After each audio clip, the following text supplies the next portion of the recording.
BEd second year language across the curriculum का आज हम 56 क्वेश्चन करेंगे। What steps should a teacher take to teach reading for comprehension. Teacher कौन से steps उठाती है जिससे कि वो टीच पढ़ा पाती है बच्चों को रीडिंग फॉर कॉम्प्रिहेंशन को। Answer, teaching reading with comprehension. Reading also means intelligent reading और रीडिंग विद कॉम्प्रिहेंशन। रीडिंग हमें का मतलब हमेशा यही होता है कि कोई भी बच्चा जो रीडिंग कर रहा होता है वो अच्छे तरीके से प्रॉपर वे में करता है, जिससे कि सामने वाले इंसान को देख के भी लगे कि हाँ इस बच्चे को अच्छे से रीडिंग करने आती है, वो रीडिंग में इंटेलिजेंट है। या फिर वो जब रीडिंग करता है विद कॉम्प्रिहेंशन के साथ करे, प्रॉपर वे में प्रॉपर तरीके से करे, बिना किसी रुकावट के। Understanding is an essential part of the reading process. जब तक हम उस चीज को रीडिंग को अच्छे से समझेंगे नहीं, जब तक हमें क्या होता है रीडिंग करने नहीं आ पाएगी। और जो अब तक अंडरस्टैंडिंग जो है वो हमारा एक पार्ट होता है रीडिंग का, जो कि हमारे प्रोसेस में काम आता है रीडिंग के। इसी सबसे पहले हमें जो भी रीडिंग करना है उसे समझना सबसे ज्यादा जरूरी होता है। When one says that he has read a paragraph, it means that he is supposed to have grasped the contents of the paragraph. इसमें क्या होता है, जब हम किसी से बोलते हैं कि वो रीड करे पैराग्राफ को, इसका मतलब ये होता है कि वो जब वो पैराग्राफ को रीड करता है तो उसके बारे में से अच्छे तरीके से वो उसको पैराग्राफ को पढ़ पाता है, उसकी पढ़ते वक्त जो इन्फॉर्मेशन मिलती है उसे वो कैच कर सकता है। इससे हमें उसका जो कैचिंग पावर होता है वो भी पता चलता है, और हमें ये भी पता चलता है कि जो उसकी रीडिंग है वो किस तरीके से वो रीडिंग सही से कर पाता है या नहीं। This type of reading is also called extensive reading और रैपिड रीडिंग। इस तरह की रीडिंग को क्या होता है, हम एक्सटेंसिव और रैपिड रीडिंग भी कहते हैं। Such reading does not involve a detail study of individual words और फ्रेजेस। इसका मतलब ये होता है, एक्सटेंसिव रीडिंग का मतलब ये होता है कि इसमें वो रीडिंग होती है जिसमें हम किसी भी चीज के बारे में अच्छे से डिटेल से नहीं जानते हैं, और ना ही किसी इंडिविजुअल को इसको डीप तरीके से या फिर डिटेल में जानने की जरूरत होती है किसी भी वर्ड्स या फ्रेजेस को। Then all it becomes a part of the passive vocabulary of the people. इसलिए ये जो हमारा रीडिंग होता है एक पार्ट होता है हमारे वोकेबलरी का, जिसमें कि जो बच्चे होते हैं पैसिव वे पे होते हैं कि वो सिर्फ रीडिंग करते हैं। उस टाइम वो किसी से कुछ पूछते नहीं है। अगर कुछ मिस्टेक्स वगैरह होती है तो टीचर्स उसकी मिस्टेक को सही करती है। Step 2, be adapt for teaching reading with comprehension. कौन कौन से स्टेप्स है जो कि रीडिंग विद कॉम्प्रिहेंशन में अडॉप्ट किए जाते हैं। The following steps should be adapt for a supervised reading comprehension lesson. इसमें क्या होता है, कुछ फॉलोइंग स्टेप्स है जो कि अडॉप्ट किए जाते हैं जब हम रीडिंग कॉम्प्रिहेंशन को पढ़ाते हैं या बच्चों को समझाते हैं। First step, introductory comments. इसमें क्या होता है, teacher should give a brief introductory talk on the topic. इसमें क्या होता है, जो टीचर्स होते हैं बच्चों को पढ़ाने से पहले एक क्या होता है ब्रीफ में डिस्क्रिप्शन के बारे में, मतलब उस चीज के बारे में बताने की कोशिश करती है कि जो वो उन्हें लेसन या टॉपिक पढ़ाना चाहती है तो वो किस चीज से रिलेटेड है या फिर उसका क्या टॉपिक है। He should suggest the plan of reading the lesson book to the pupils. इसमें क्या होता है, जो टीचर्स होती है वो सजेस्ट करती है कि बच्चों को वो किस तरीके से रीडिंग करवाएगी, किस तरीके से अपना लेसन या बुक को कंप्लीट करवाएगी और उसका क्या प्लान होगा। तो वो सारा चीज जो टीचर्स होती है वो अपना पहले से निर्णय करके रखती है, सोच के रखती है कि आज उन्हें क्या पढ़ाना है, किस तरीके से पढ़ाना है। He should give a simple summary of the subject matter and should deal with special difficulties related to the language. इसके लिए क्या होता है, जो टीचर्स होते हैं सिंपल समरी बना के तैयार करते हैं जो भी सब्जेक्ट उसे पढ़ाना होता है। इससे क्या होता है, जब वो पढ़ाती है तो मेन पॉइंट पढ़ाती है तो उससे क्या होता है, जो बच्चे होते हैं उन्हें समझ भी आता है कि टीचर्स क्या पढ़ा रही है उन्हें।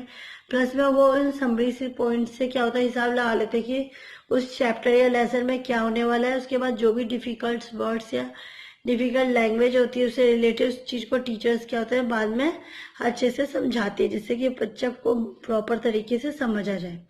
The new words structure special reference contain in the text में be explain through picture variable context use of mother tongue and gestures. इसमें क्या होता है, जब हम बुक्स या नॉवेल्स या मैगजीन्स कुछ भी पढ़ रहे होते हैं तो उसमें जब न्यू वर्ड्स आते हैं या फिर कोई स्ट्रक्चर्स आते हैं या फिर कोई स्पेशल रेफरेंस कॉन्टेक्स्ट आता है टेक्स्ट के अंदर, तो उसे समझाने के लिए टीचर्स क्या करती है, उसे एक्सप्लेन करने के लिए जो टीचर करती है पिक्चर्स वगैरह होता है उसकी हेल्प लेती है, वॉरेबल तरीके से मौखिक तरीके से चीजों को समझाने की कोशिश करती है। यहाँ तक कि जो बच्चों की जो मदर टंग लैंग्वेज होती है तो उनकी भाषा में उन चीज़ों को समझाने की कोशिश करती है, अपना गेस्चर के जरिए बच्चों को उसके बारे में समझाने की कोशिश करती है, जिससे कि बच्चों से अच्छे से डीप तरीके से समझ सकें। सेकेंड पॉइंट है silent reading by the purpose. Silent reading के थ्रू कैसे वो बच्चों को चीजें समझाने की कोशिश करती है। The teacher should divide the lesson into suitable units. इसमें क्या होता है, जो टीचर्स होती है, जो भी लेसन होता है वो उससे क्या होता है, सब डिवाइड कर देती है, मतलब छोटे छोटे यूनिट में डिवाइड कर देती है, जिससे बच्चों को पढ़ना और समझना ईजी हो जाता है। It should be done while keeping in view the students ability to read and understand the sub matter in the attempt. ये इसलिए किया जाता है कि जो टीचर्स होती है वो जब बच्चों को पढ़ा रही होती है तो उसको पता होता है कि बच्चे कितना कैच कर सकते हैं, कि जो वो समझाएगी एक बार में कितना उसके समझ के अपने दिमाग के अंदर रख सकते हैं। इसलिए जो टीचर्स होती है उन्हें छोटे छोटे यूनिट्स में डिवाइड कर देती है और रोज के टाइम के जैसे भी उसे पढ़ाना होता है तो वो उस तरीके से बच्चों को एक टॉपिक एक दिन में क्लियर कराती है, जिसके बारे में उन्हें अच्छे तरीके से विविध तरीके से समझ आ जाता है। The teacher should check that the pupils are not moving lips or murmuring while reading the text silently. इसमें क्या होता है, जो टीचर्स होती है बच्चों के ऊपर भी प्रॉपर तरीके से ध्यान देती है कि जब बच्चे रीडिंग कर रहे हैं तो उनके लिप्स वगैरह मूवमेंट कर रहे हैं नहीं कर रहे, वो खुद से हिल रहे हैं या नहीं कर रहे, कि वो साइलेंट तरीके से रीडिंग कर रहे हैं, मतलब वो रीडिंग करते वक्त ध्यान दे रहे हैं या नहीं दे रहे। इस चीज के जो टीचर्स होती है वो भी अच्छे से ध्यान रखती है। While reading silent reading will help the pupils acquire speech and concentration with the most for acquiring reading comprehension skill. Silent reading के जरिए जो बच्चे होते हैं वो एक्वायर करते हैं कि किस तरीके से उन्हें स्पीच बोलनी है, उनका जो कंसंट्रेशन होता है रीडिंग का बिल्कुल अच्छे तरीके से होता है, उनका माइंड डाइवर्ट नहीं होता, प्लस में क्या होता है वो रीडिंग को एक्वायर करते हैं और अपनी कॉम्प्रिहेंशन स्किल के जरिए दूसरों को अपनी रीडिंग इंग्लिश को पहुंचा सकते हैं और पहुंचाने की कोशिश करते हैं। थर्ड पॉइंट है कॉम्प्रिहेंशन क्वेश्चन। इसमें क्या होता है, teachers would ask the purpose of few question to test understanding of the reading material. इसमें क्या होता है, जो टीचर्स होते हैं बच्चों से कुछ क्वेश्चंस वगैरह पुटअप करती है और ये चेक करने की कोशिश करती है कि जो भी उन्होंने उसे पढ़ाया तो उसे कितना समझ आया है। इसलिए वो जो भी क्वेश्चन पूछती है वो जो उसने टॉपिक बताया उससे रिलेटेड ही पूछती है। The question should be related to the main points. इसमें क्या होता है, जो भी क्वेश्चंस वगैरह जो टीचर पुटअप करती है बच्चों से तो वो सारे क्वेश्चंस क्या होता है, जो भी उन्होंने टॉपिक किया होता है उसी से रिलेटेड होता है।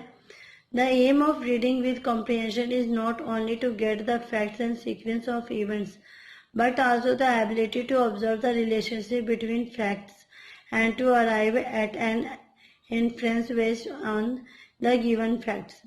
इसमें क्या होता है, जो टीचिंग विद कॉम्प्रिहेंशन का जो एम होता है सिर्फ यही नहीं होता है कि जो बच्चों के पास इसके फैक्ट्स पहुंचाए जाए या फिर जो भी चीज काम करवाई जाए वो सीक्वेंस ऑफ इवेंट्स में हो, कि मतलब इसमें जो सिर्फ इतना काम करा दिया और AIIMS of reading with comprehension का काम खत्म हो गया, परंतु ऐसा नहीं होता। इसमें क्या होता है, टीचर्स को अच्छे तरीके से बच्चों पर ध्यान दिया जाता है, उसकी जो एबिलिटी होती है उस पर भी टीचर को अच्छे से ऑब्जर्व करना होता है कि वो देखते हैं कि बच्चे इस चीज को कितना सीख पाए, जितना टीचर उन्हें समझा रही है उस चीज को, प्लस में वो उसके जो फैक्ट्स होते हैं उसके बीच का जो रिलेशनशिप है वो जानने की कोशिश करती है और जो भी चीज उन्हें करवाई जाती है, जो उन्हें नए फैक्ट्स बताए जाते हैं उस चीज के ऊपर बच्चे कितना ध्यान दे रहे हैं, इस चीज को भी देखना, उसका भी अच्छे तरीके से जांचना, ये काम भी टीचर्स का इसमें होता है।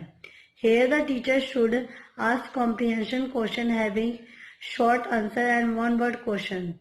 इसमें क्या होता है, जो टीचर होता है वो कॉम्प्रिहेंशन के बीच में क्या होता है, बच्चों से शॉर्ट क्वेश्चंस भी पुटअप कर लेती है, जिसके आंसर जो बच्चों को होते हैं वो वन आंसर में वन वर्ड्स में देने होते हैं या फिर वन शॉर्ट आंसर टाइप में उसके आंसर्स देने होते हैं। He should encourage the pupils to give to the point answer. इसमें क्या होता है, वो बच्चों को इनकरेज करते हैं कि जिससे जो बच्चे होते हैं पॉइंट टू आंसर के रिप्लाई दें, जवाब देना, कि उसे सोचें या फिर दिमाग लाने की कोशिश करें कि टीचर ने उन्हें क्या समझाया बताया था। फोर्थ पॉइंट है रिकैप्चुलेशन।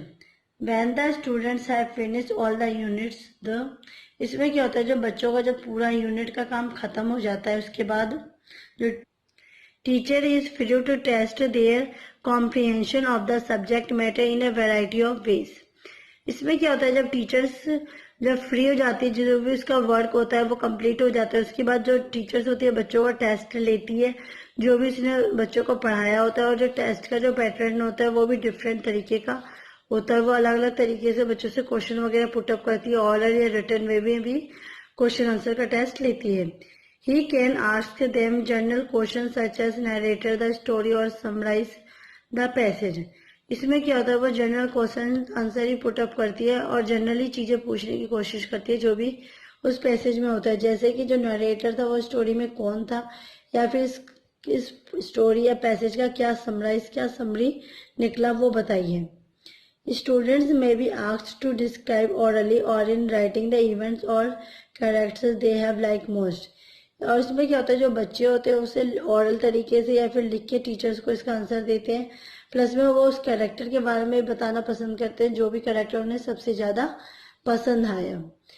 आई होप आपको आज की वीडियो पसंद आई होगी। प्लीज़ मेरी वीडियो को लाइक, कमेंट एंड सब्सक्राइब कीजिए। Thanks for watching.